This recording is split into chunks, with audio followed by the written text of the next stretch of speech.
What you got to play? Generic drops for days, still the people rage. Am I not insane? Can you stop and explain why these drops are so lame? Is money buying you fame? I'm fucking on, I'm killing it with this song. You haters can sing along or go back where you belong. Yeah, there's nothing wrong with giving up, moving on. Cause I took your girl to prom, she can't help but sing this song. Salam koi untuk kebahagiaan. Oke teman-teman, bertemu kembali dengan saya Dua Pranama Medan di channel seputar ikan koi.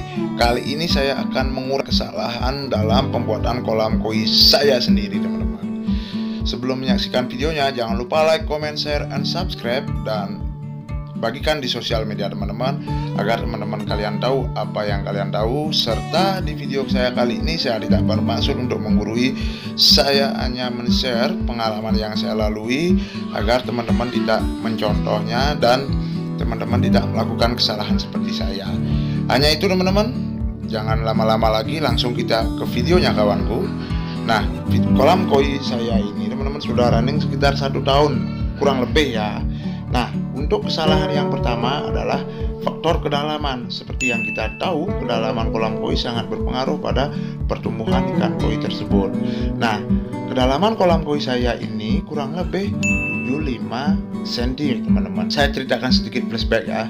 Nah, di bawah kolam koi saya ini sebelumnya adalah speed tank untuk anjing Rottweiler. Nah, jadi waktu itu saya berpikir nggak berani nguruk speed tank ya, atau menutup speed tank itu. Tapi setelah kolam ini jadi, baru kepikiran ke sana. Itu kesalahan saya mendasar tentang kedalaman. Nah, kenapa kolam koi harus dalam? Jadi logikanya sederhana seperti ini. Koi berenang melawan arus atau senang melawan arus. Jadi di habitat aslinya koi adalah perenang hebat dan suka berenang.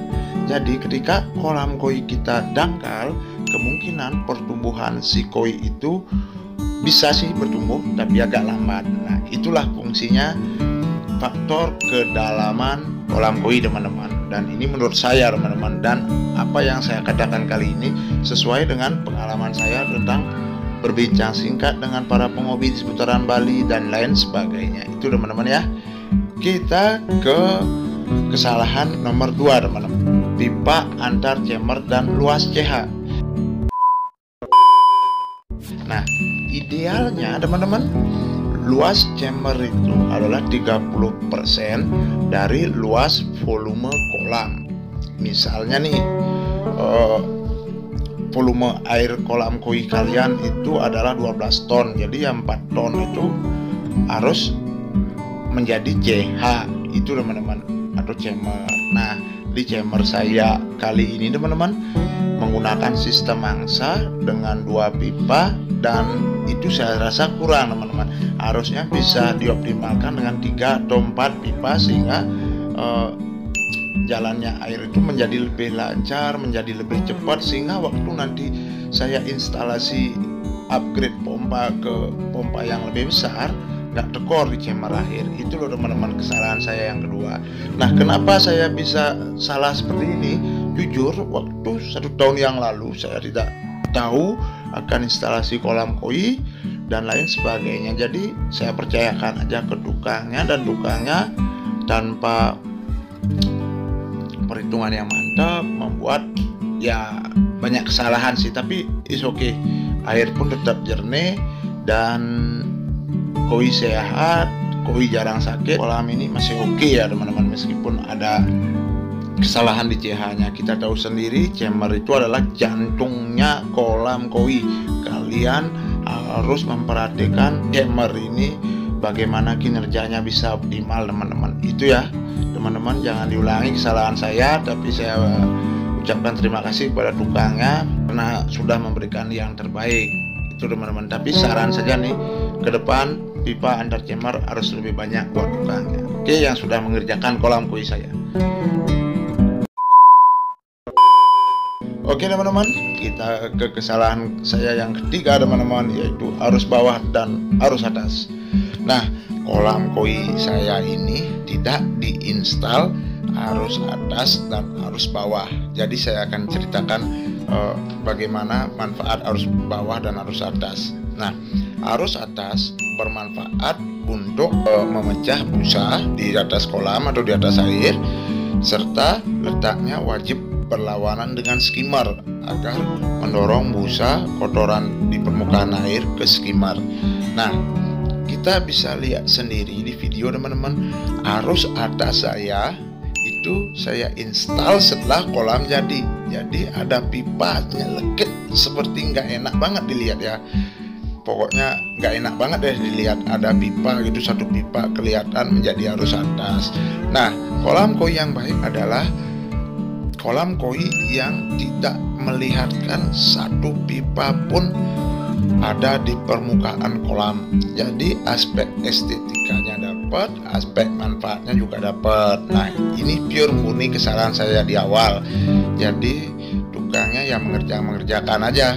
Nah, karena memang minimnya informasi yang saya miliki, serta waktu itu saya pemula, saya hanya memelihara koi di akuarium kaca teman-teman, jadi nggak tahu, dan salahnya saya juga nggak belajar baik di YouTube, media internet, dan grup-grup yang lainnya. Itulah teman-teman ya, arus bawah teman-teman. Fungsi arus bawah ini membuat gelombang atau membuat getaran air serta arus air di bagian bawah. Satu fungsinya adalah memutar kotoran sehingga kotoran gampang terserap oleh bidik, agar ikan di dasar kolam terus bergerak sehingga pertumbuhan ikan bisa maksimal. Itu teman-teman. Jadi sangat vital sekali loh arus bawah ini, akan tetapi belum saya install. Nah, saya memberikan video ini agar teman-teman kedepannya tetap menginstal arus bawah, install arus atas, serta agar tidak terjadi kesalahan seperti saya. Nah, kolam koi saya ini maunya saya bongkar, akan tetapi mubasir ya, kolamnya masih bagus, airnya sudah jernih dan sistem filtrasinya oke. Jadi ngapain saya bongkar? Mungkin 2-3 tahun ke depan jika ada rezeki mungkin saya akan perlebar, saya perluas 1,5 kali lipat. Di rumah saya masih ada space teman-teman, itu ya. Oke, kita kesalahan saya yang terakhir teman-teman, install pipa aerator. Nah, ini sangat mendasar teman-teman. Nah, harusnya pipa aerator tuh tertanam di dasar kolam, serta untuk aeratornya saya taruh di chamber. Saya buatkan rumah aerator sehingga baik aerator, pipa aeratornya pun tidak terlihat. Nah, aerator berfungsi sangat vital sekali bagi pertumbuhan ikan koi kalian. Jadi begini logikanya, koi dalam bertumbuh itu perlu oksigen terlarut dalam air.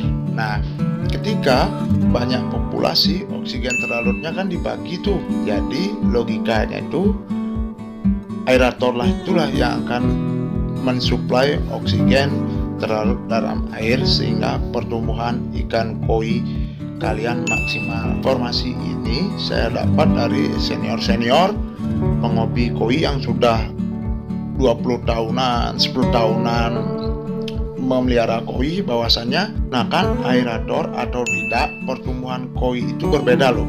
Lebih kencang pertumbuhan koi ketika diinstal aerator. Oke. Nah, untuk di kolam saya sendiri ini jika menggunakan aerator LP40 saya rasa sudah cukup.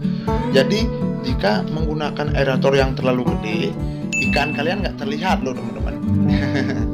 Nah, kenapa sih menjadi kesalahan? Karena pada dasarnya pipa aerator tuh nggak boleh kelihatan. Kolam koi yang baik adalah minim pipa terlihat di permukaan kolam. Nah, kolam koi saya mungkin ke depan ada 2 pipa ya, 1 pipa aerator dan 2 pipa arus atas yang terlihat. Nah, untuk sementara ini saya tidak memakai aerator karena saya sudah memakai 2 waterfall yang dimana saya yakini bisa dengan cukup mensuplai oksigen. 2 aerator dan 1 arus teman-teman, saya rasa cukup sih.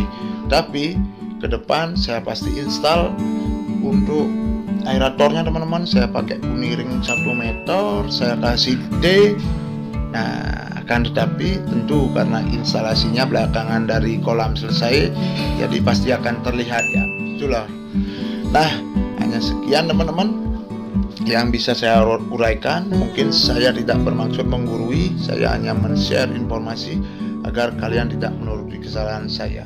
Jangan lupa like, comment, share, and subscribe. dan bagikan di sosial media teman-teman. See you next video kawanku.